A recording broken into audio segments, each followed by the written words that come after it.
lectura bíblica d'aquesta setmana està a Apocalipsis 22-21, que és precisament l'últim verset de la Bíblia, i diu així: que la gràcia del Senyor Jesús sigui amb tothom. Amén. Que Déu beneixi la predicació del pastor Paco Pepe i que sigui d'aliment per tots nosaltres. Y el título es Gracias desde el principio hasta la eternidad. Adelante, Paco Pepe.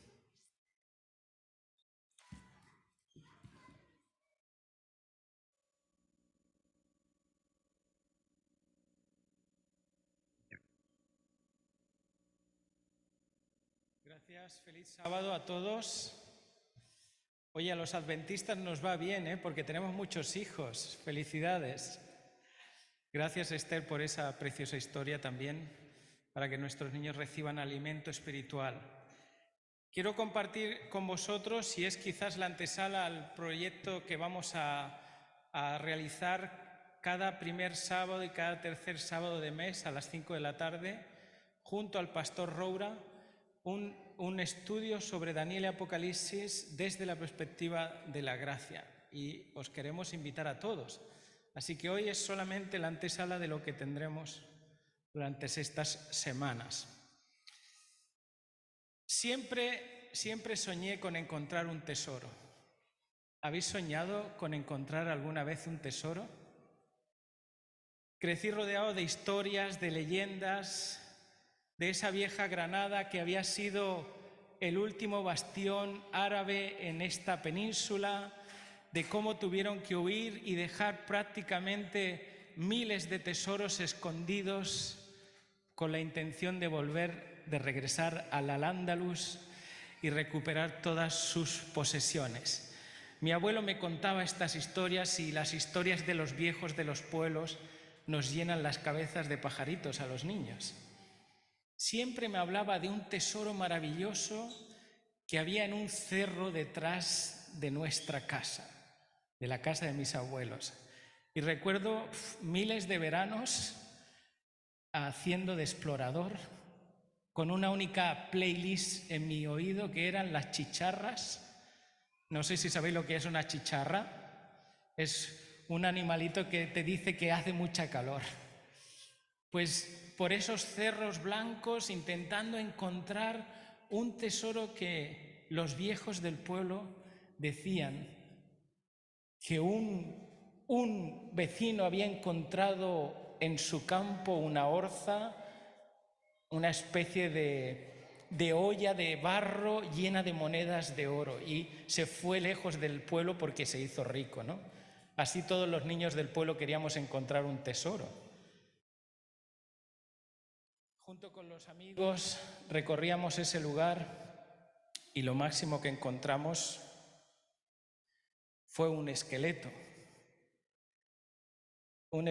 humano, y os aseguro que eso me impresionó mucho, y no resultó ser ningún rey nazarí ni nada por el estilo, sino una fosa común de la guerra civil. Se me quitaron las ganas de explorar y de excavar, y descubrí que no estaba hecho para eso. Pero en el fondo siempre deseé encontrar algo, tocar algo que quizás nadie había visto en siglos. La Biblia está llena de tesoros y no hace falta que tengas sorpresas como las que yo tuve en mi infancia. No hace falta tener esos sustos o esos descubrimientos. Tesoros que en la inmensa mayoría de los casos son olvidados, otros son perdidos y algunos son enterrados con propósito. Y la Biblia sin duda que es una de esas fuentes inagotables de tesoros. Algunos los entierran para que no los descubramos por mucho tiempo, pero la verdad no puede ser retenida por mucho tiempo. Y otros, el Señor nos lo revela en un proceso de tiempo, como el camino de la aurora, que hasta que su plenitud es perfecta, nosotros comprendemos. El tesoro por excelencia del que os quiero hablar en esta mañana es la gracia. Es un tesoro escondido quizás, revelado en parte o en proceso de revelación para ti en tu propia vida. Porque si te preguntase qué entiendes por gracia, seguramente tendríamos muchas definiciones. La gracia como concepto teológico podríamos decir que es el concepto teológico incluso más atacado y más debatido, porque la buena comprensión de la gracia te hace entender el concepto de salvación. Pero por un lado tenemos esa sensación de encontrar un equilibrio y de enseñar a las personas que si les enseñamos demasiado a agradecer la plenitud de la gracia de Dios, pues de alguna manera estamos minando su capacidad de obedecer. Tenemos ese miedo.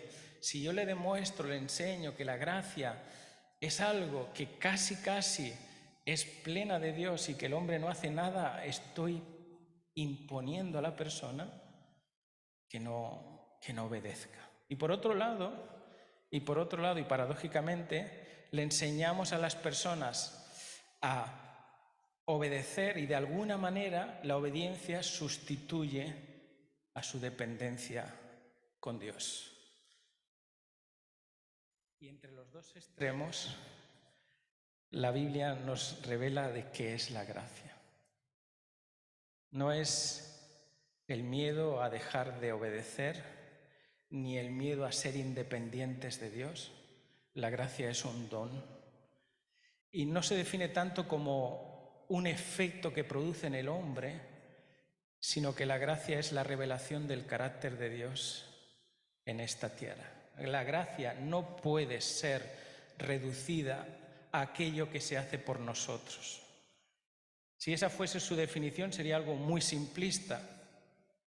No se trata de lo que se hace por nosotros, sino de lo que esa revelación del carácter de Dios produce en nosotros. Tito 2 y toda la epístola de Tito, si la habéis leído alguna vez, es una epístola de enseñanza, da muchas lecciones de enseñanzas. Y en este capítulo quiere hablar de la gracia y el efecto de la gracia en la comunidad de fe. Tito capítulo 2, versículo del 11 al 14. Y dice el texto: porque la gracia de Dios se ha manifestado para la salvación a todos los hombres, enseñando que renunciando a la impiedad y a los deseos mundanos, vivamos en esta vida, en este siglo, sobria, justa y piadosamente, aguardando la bienaventurada esperanza y la manifestación gloriosa de nuestro gran Dios y Salvador Jesucristo, a quien se dio a sí mismo por nosotros, para redimirnos de toda iniquidad y purificar para sí un pueblo propio, celoso de buenas obras. Cuando lees este texto, seguramente te quedas con las mismas o más dudas acerca de qué es la gracia, ¿no? Si es hacer algo o no hacer nada, o qué es. Pero Pablo la define muy bien en este texto. La gracia es un equilibrio entre la revelación del carácter de Dios por ti y por mí y lo que esa revelación debe producir en nuestras vidas. Lo primero que nos declara este versículo es que la gracia trae salvación. La gracia trae salvación porque el hombre ha caído en unas circunstancias anómalas a su vida que nunca fueron el plan ideal de Dios, pero a pesar de todo, Dios no puede negarse a su propia esencia, que es crear y amar. Dios crea un plan juntamente con la creación del hombre. La gracia trae salvación, siempre. La gracia no puede traer otra cosa que no sea salvación.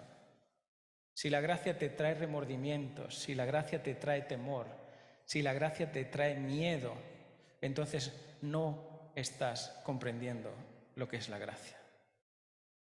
Pero si la gracia no te trae compromiso, si la gracia no te trae cambio en tu vida, si la gracia no te trae superación, tampoco estás entendiendo lo que es la gracia en tu vida. Quizás la definición más clara que da la Biblia de lo que es la gracia la da Juan 3:16. Y es un texto súper conocido. De tal manera amó Dios al mundo que ha dado. La gracia es una donación, es un regalo, es un favor inmerecido, porque acude en nuestro socorro cuando nuestros pecados son más feos y más oscuros. Cuando abunda el pecado, sobreabunda la gracia de Dios. Y Pablo en Romanos 2:4 la define como una gran benignidad. La gracia es benignidad, que se revela en paciencia y en longanimidad para el hombre.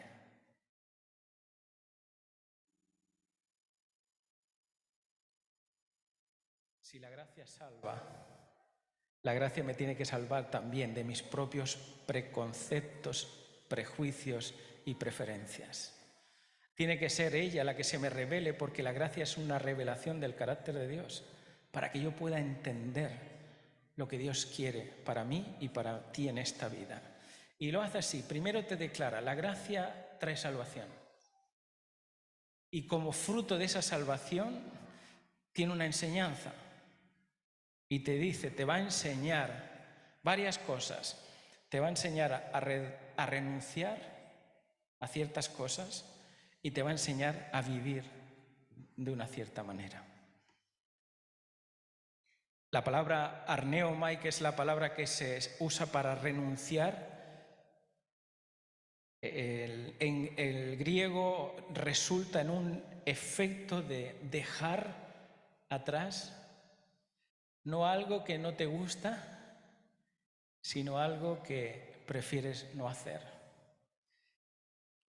La salvación, en otras palabras, lo que no va a hacer en ti es quitarte las ganas de pecar. La salvación no hace eso. La salvación lo que te hace es priorizar ciertas elecciones en tu vida, a raíz de lo que Cristo ha hecho por ti en Calvario. Así que te enseña a renunciar, no desaparece nunca esos deseos ni esas tensiones espirituales que nosotros tenemos. Si tú llegas a decir en algún momento que ya no tienes tensión espiritual con ciertas tendencias o inclinaciones carnales, quizás estás en un nivel que yo no estoy y que a lo mejor otros en la sala no están. Y ojalá lleguemos. Pero lo que la Biblia me dice es que esa tensión no me la quita, pero me enseña a renunciar a ella. Y esta parte sí que es interesante. ¿A qué cosas has renunciado tú en tu vida? Porque a veces renunciamos a lo que no le damos valor, ¿no? A lo que, bueno, €1, venga, pues toma, ¿no? O se te cae un céntimo, son 5 céntimos, que lo recoja el que venga después. ¿A qué cosas renuncias en esta vida? Seguramente a las cosas que te gustan no es tan fácil renunciar. Por eso el texto dice, la gracia te va a enseñar a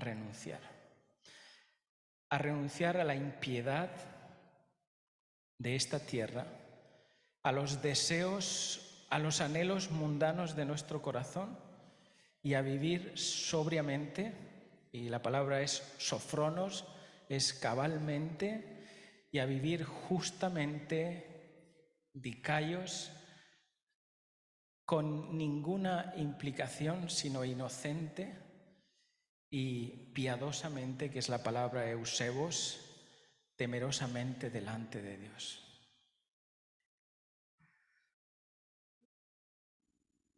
No solamente nos enseña a renunciar, sino a vivir, porque si tú quitas algo y no lo rellenas, el texto de la Escritura nos dice, si alguien tiene un espíritu y ese espíritu sale de él, dice Jesús, y la casa la limpia y no se llena de nada, después viene ese espíritu con 7 espíritus más y el estado postrero es peor que el primero de la persona. Tú no puedes quitar algo de tu vida, renunciar a algo de tu vida sin introducir algo en tu vida. Porque a veces hemos reducido el concepto de renunciar a quitar. Y la renuncia no es quitar, es sustituir. Es sustituir. y sustituyendo tú vas a vivir de manera justa, cabal, inocente y piadosamente delante de Dios.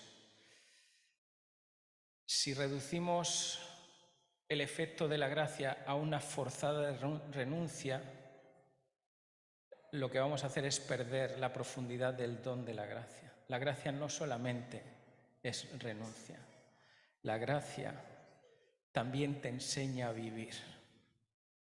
Y la pregunta es esta: para vivir en la gracia, yo tengo que saber qué es la gracia. Y para saber lo que es la gracia, yo tengo que encontrar las definiciones que la Escritura, la revelación propia de Jesús da acerca de ese don. Segunda de Pedro 3:18 nos dice algo muy interesante. Antes bien, creced en la gracia y el conocimiento del Señor Jesucristo, Salvador nuestro. A Él sea la gloria ahora y hasta el día de la eternidad. Amén. El texto es muy claro y me dice varios conceptos importantes, y es crecer en la gracia. Y la pregunta no es crecer hacia la gracia, sino crecer en la gracia. Y este pequeño detalle a veces ha hecho la diferencia entre tu forma de entender el Evangelio. ¿Crecemos hacia la gracia o crecemos en la gracia? Porque crecer en la gracia te hace crecer en el conocimiento de Dios. Crecer hacia la gracia no te hace crecer en el conocimiento de Dios. ¿Cómo se crece en la gracia? Para preguntarnos si está bien el texto, el desafío que nos hace Pedro: creced en la gracia. Pero ¿cómo se crece en la gracia? No sé si alguna vez te lo has planteado. ¿Qué haces tú para crecer en la gracia? ¿O simplemente te dejas llevar? La gracia es algo que viene para mí y yo disfruto de ella y nada más que eso. No habría tantos textos en la Biblia que hacen referencia y énfasis en crecer en la gracia, en aceptar la gracia, en vivir en la gracia, en renunciar a ciertas cosas de nuestra vida. Lo primero que debemos hacer, y esto es un primer principio, es comenzar con Jesús. Dice Juan 12:32, si yo fuere levantado sobre la tierra, a todos, ¿qué dice? Atraeré a mí mismo. Mira, la primera cosa que podemos hacer para crecer en la gracia es levantar a Jesús en nuestras vidas. ¿Sabes lo que me refiero que es levantar a Jesús en tu vida? No solamente leer de Jesús, no solamente orarle a Jesús. ¿Qué es levantar a Jesús en tu vida? Levantar a Jesús en tu vida es mucho más que simplemente orar, leer o atesorar conocimiento de Él o pasar tiempo con Él, que es importante, no estoy diciendo que no, pero levantar a Jesús en tu vida es darle el lugar que se merece. Y el que tengas ahí arriba, que puede ser tú, tus deseos, tus aspiraciones, los tesoros que quieres buscar, tienen que caer de esa escala de valores. Levantar a Jesús es abundar en Jesús, es crecer en la maravillosa gracia y crecer a semejanza suya. El libro de Evangelismo, la página 201, Elena White dice esto, y es muy interesante, Hablad de Cristo. Mira lo que dice. Levantar a Jesús es hablad de Cristo, y cuando el corazón esté convertido, todo lo que no esté en armonía con la palabra de Dios se eliminará. ¿Estás luchando con algo ahí en tu vida o en tu corazón? ¿Cuántas veces has intentado poner vallados y se han saltado? ¿Te los has saltado o los has estropeado? ¿Cuántas veces has caído en la misma piedra? ¿Y cuántas veces te has puesto de rodillas diciendo, Señor, no quiero hacerlo más, no quiero hacerlo más, por favor, ayúdame y perdóname? ¿Cuántas veces lo has hecho? Yo lo he hecho algunas veces, unas cuantas, más de las que me gustaría. Y Satanás siempre ahí dispuesto. No va a servir de nada, porque sabes que lo vas a volver a hacer.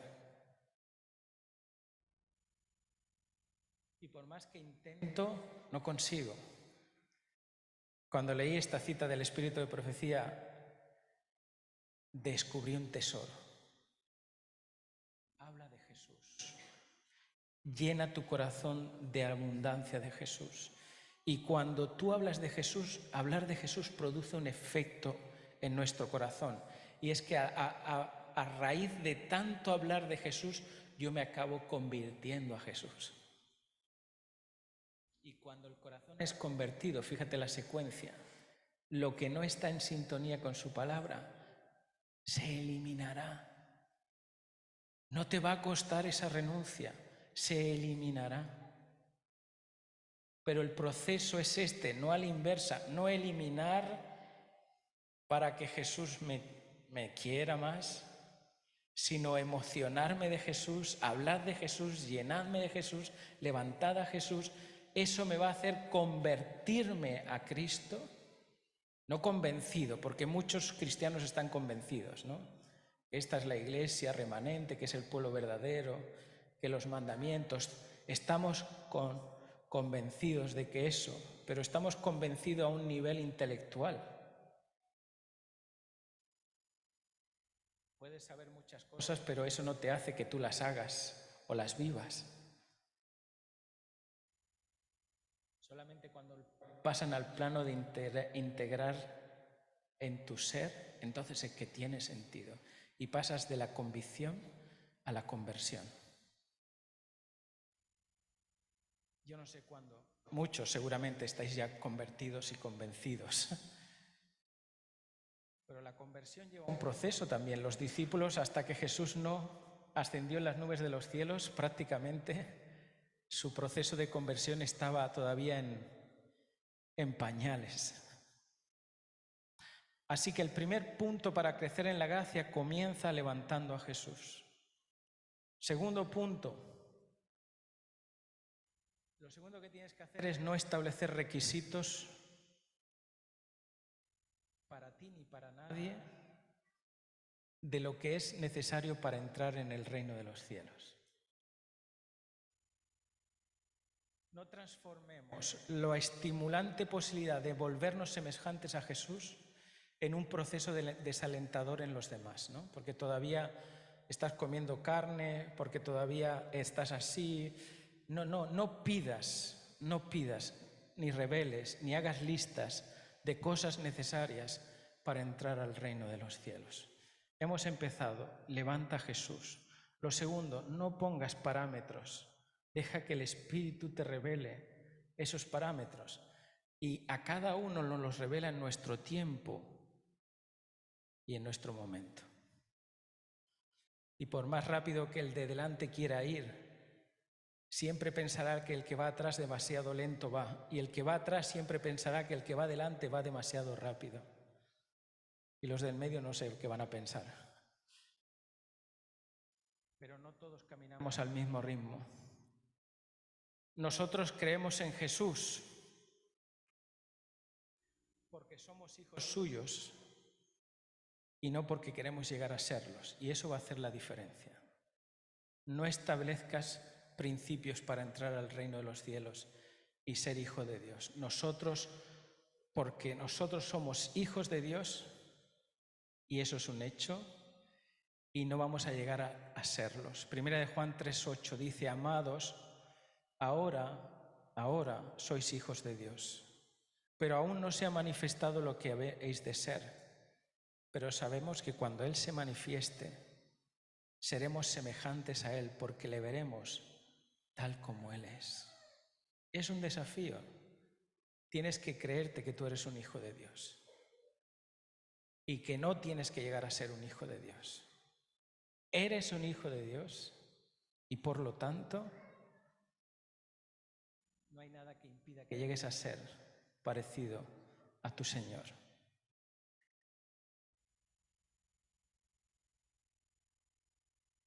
A veces nos conducimos en esta tierra pensando que haciendo cosas buenas será la manera en que nosotros lleguemos a ser hijos de Dios.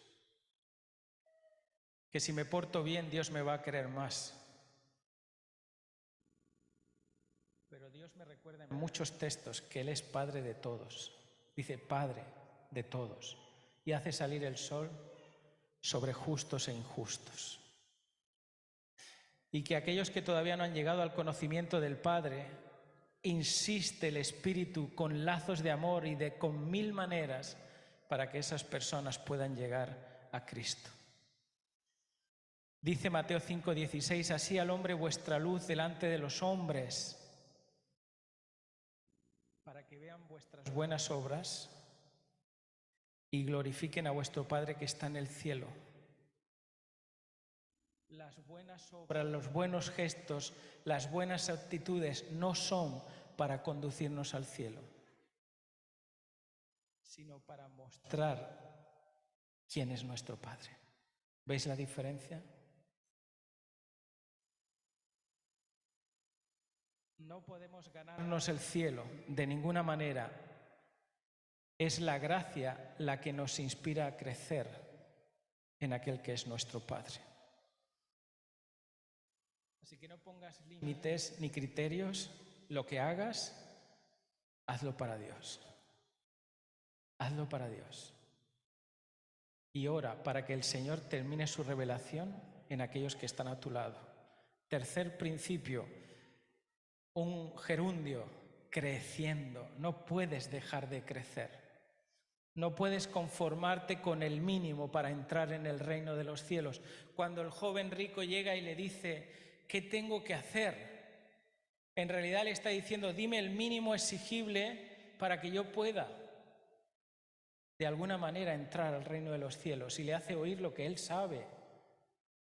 La parte más difícil es la de seguir levantando a Jesús en nuestra vida y seguir creciendo en Cristo. El crecimiento en Cristo es realmente la tarea de toda nuestra vida. Y nunca, nunca podremos tener la sensación de que hemos logrado lo más absoluto en nuestra vida. Al contrario, el camino a Cristo, en la página 45, nos dice que cuanto más cerca uno llegue a Jesús, ¿qué creéis que va a pasar? Cuanto más cerca uno llegue a Jesús. ¿Habéis leído ese capítulo? Más clara cuenta nos daremos de nuestros defectos, porque veréis más claramente vuestras imperfecciones en dramático contraste con la naturaleza perfecta de Cristo. Es paradójico. Cuanto más cerca de Jesús, ¿sabes qué? Y esto es un marcador personal.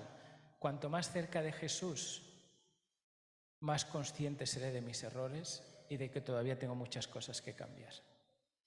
No me llena de orgullo ni de prepotencia, sino todo lo contrario. Reconozco con asombro la grandeza de Jesús.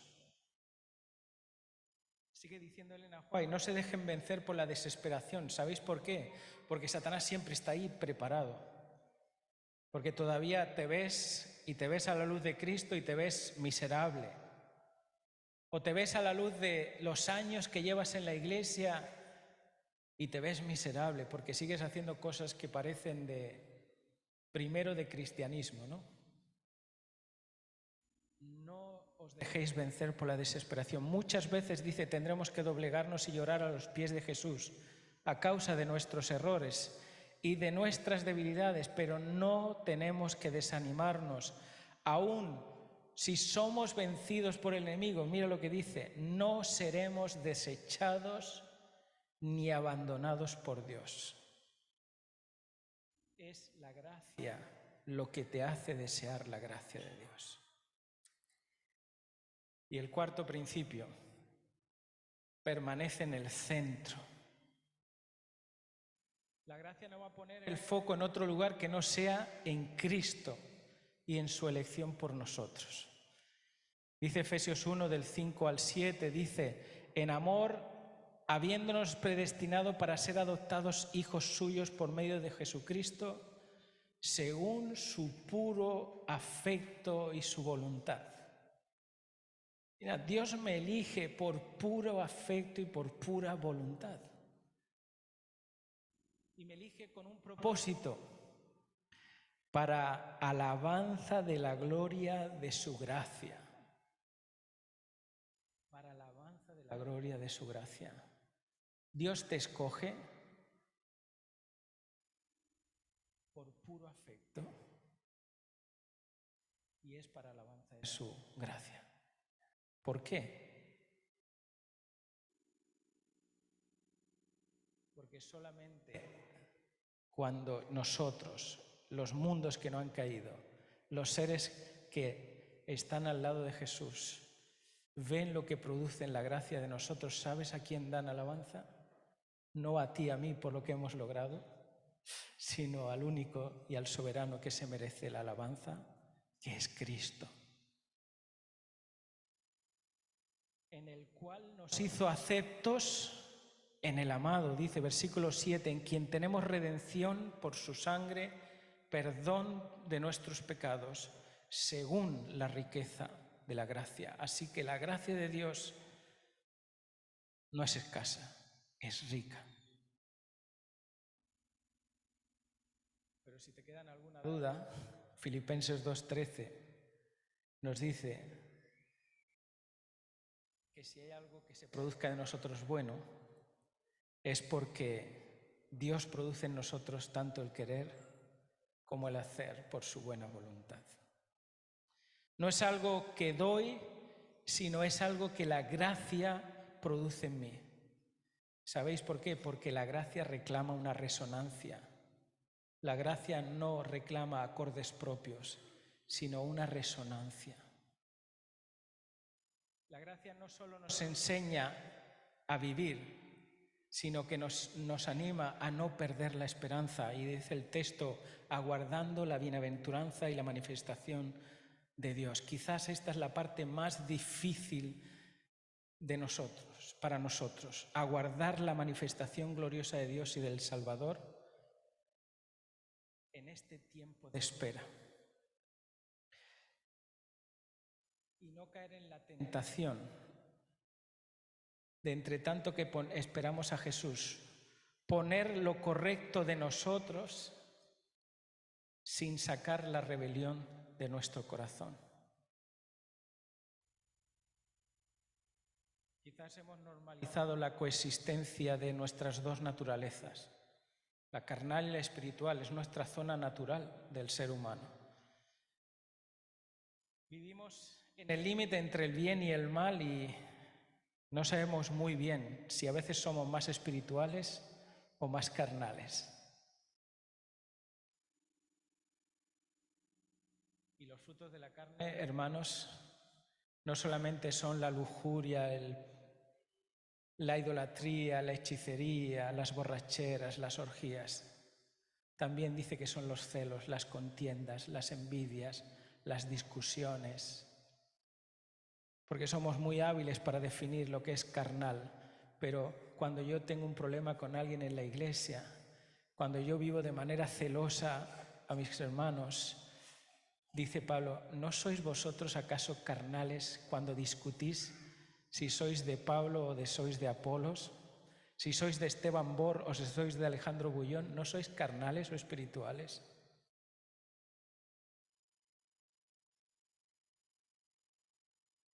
Tomo 4 de Joyas de los Testimonios. Es solo la inigualable gracia de Dios la que triunfa sobre la rebelión del corazón. Sabes que tú no puedes sacar esa rebelión, no te puedes hacer una autooperación de tu corazón. La Biblia te revela que Dios te va a hacer esa operación y te dará un corazón nuevo, un corazón sensible a la voz de Dios. Dice, solo la gracia triunfa sobre la rebelión del corazón. Joya de los Testimonios, tomo 4, página 322. Es la gracia, Ministerio de Curación, dice, es la gracia la que da poder al hombre para obedecer la ley de Dios. Fíjate, es ella la que nos habilita para quebrar el mal hábito en nuestra vida. ¿Tienes hábitos que quieres deshacerte de ellos? He seguido un montón de técnicas para dejar hábitos en 21 días. ¿Los habéis conseguido? No mintáis, ¿eh? Algunos sí, otros no. Depende si te gustan más o te gustan menos. Pero ¿sabes cuál es la técnica para cambiar hábitos? Es la gracia. Es la única que tiene poder para quebrar el poder que tiene el hábito en nuestra vida. Es Jesús el que se da a nosotros para que tengamos redención en Cristo. Cuando tú te sientes elegido y no escogido, las cosas cambian. ¿Es lo mismo escogido que elegido?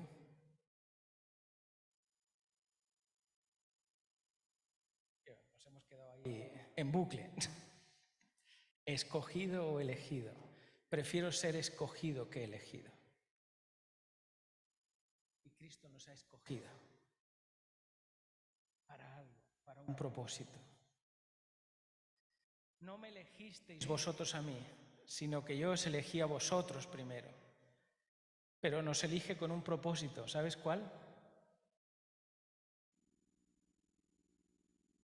No ser mejores, superiores, distintos, sino para llevar fruto, dice. Os elegí, no porque vosotros me amáis, sino porque yo os he amado desde antes de la fundación del mundo, para un propósito, llevar frutos. ¿Y cuáles son esos frutos, hermanos? Permitidme 10 minutos más, ¿me los dais? Sí, ¿no? Sí, si no te puedes levantar. 10 minutos más. ¿Cuáles son esos frutos? Dice Tito 2:14, quien se dio a sí mismo por nosotros para redimirnos de toda iniquidad y purificar para sí un pueblo propio, celoso de buenas obras. ¿Qué es eso de celoso de buenas obras? ¿Qué consideras tú que es una buena obra? Para empezar, piénsalo en tu corazón. ¿Qué consideras tú que es una buena obra? Y ahora te animo a leer 1 Corintios 13:3. Si para ti una buena obra es dar de comer a los pobres, es sacrificar tu cuerpo para ser quemado, es repartir tus bienes con los necesitados, te dirá 1 Corintios 13:3, si haces eso y no tienes amor, no tienes nada, no sirve de nada. Así que una buena obra o celoso de buenas obras no puede ser solamente hacer actos de bondad. Hechos 26:20, sino que anuncié primeramente a los que están en Damasco y en Jerusalén y a toda Judea y a los gentiles. 2 cosas, que se arrepintiesen y se convirtiesen a Dios. Y Pablo hace una conexión aquí extraordinaria, que se arrepientan y que se conviertan a Dios. ¿Cómo? Haciendo obras dignas de arrepentimiento. ¿Qué es una obra digna de arrepentimiento? Lucas 3. Tenemos a Juan el Bautista que está predicando, preparando el camino para Jesús y está predicando acerca del arrepentimiento. Lucas 3:8 en adelante dice, haced pues frutos dignos de arrepentimiento. Y no comencéis a decir entre vosotros, somos descendientes de Abraham como padre, así que nos merecemos estas cosas. Versículo 10. Y la gente le preguntó diciendo, entonces, ¿qué es eso de frutos dignos del arrepentimiento? ¿Qué haremos? Y él dice, el que tiene 2 túnicas, dé al que no tiene. Y el que tiene de comer, que haga lo mismo. Vinieron también los publicanos para ser bautizados y le dijeron: Maestro, ¿qué haremos? No exijáis más de lo que está ordenado. También le preguntaron los soldados: ¿y nosotros? No hagáis extorsión a nadie, ni calumniéis, y contentaos con vuestro salario. Los frutos de arrepentimiento, y esta es la palabra correcta, son obras que no te proyectan hacia el cielo, sino que son el fruto de la revelación de la gracia de Dios en tu corazón. Las buenas obras que se reclaman de este pueblo no son meritorias, sino que son el fruto de permanecer unidos a la vid. Y esto os mando a vosotros, que sois mi pueblo redimido y purificado, que os améis unos a otros. Las últimas palabras del libro de Apocalipsis o de la Biblia terminan con la gracia. Tanto la creación como la redención son una revelación de la gracia de Dios. Dios crea por gracia y Dios salva por gracia. Y es desde el principio hasta la eternidad, porque la gracia no es otra cosa que la revelación de Dios, del carácter de Dios. ¿Cómo será cuando el pueblo de Dios refleje verdaderamente el carácter de Cristo? Dice Elena White: Dios viene a buscarnos. ¿Qué es reflejar el carácter de Dios perfectamente en esta tierra? Es amar, es mostrar al mundo lo que Cristo hizo y lo que Cristo está haciendo por cada uno de nosotros. Sed, pues, dice Efesios 5:1, termino, imitadores de Dios como hijos amados, andad en amor como también Cristo amó y se entregó como ofrenda y como sacrificio en olor agradable. Que el Señor nos ayude. Y te invito en esta tarde a que puedas seguir descubriendo el tesoro de la gracia y que podamos seguir abundando en este concepto toda nuestra vida, porque la gracia está unida a una persona y esa persona se llama Jesucristo. Que Dios te bendiga.